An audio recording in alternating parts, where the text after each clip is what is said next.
Welcome to our channel. Today we how to cancel a membership with Equinox, full guide step by step clearly. To cancel your membership with Equinox, begin by gathering your account information and membership details. Visit the official Equinox website or open the Equinox app. Log into your account using your registered email and password.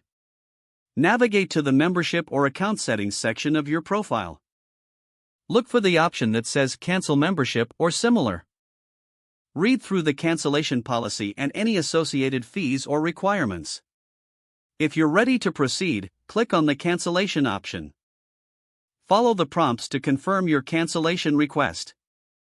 You may need to provide a reason for your cancellation. After submitting, check for a confirmation email or notification. If you do not receive a confirmation, contact Equinox customer service for verification. Make sure to inquire about any final charges or remaining dues. Take note of any confirmation number for your records.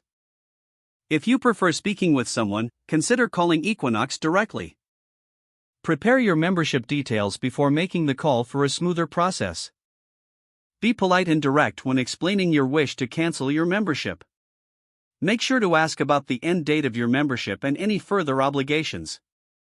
Once confirmed, keep an eye on your bank statements to ensure no further payments are deducted. If you experience any issues, don't hesitate to follow up with customer support.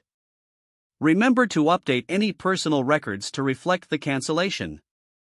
Lastly, consider if there are any outstanding benefits or services you want to use before the cancellation date. If the page does not load, refresh the browser or try again in a private or incognito window. Make sure you are using the correct email address, then retype it carefully to avoid small typos. If your password is not accepted, use the reset option and create a new. Check your spam folder for verification or security emails, then complete any requested confirmation steps. Enable two-factor authentication if available to improve account security and reduce unauthorized access risk. After signing in, review your profile details so your contact information and settings are accurate and current. If you see an error message, note it down and try again after restarting your device and internet connection.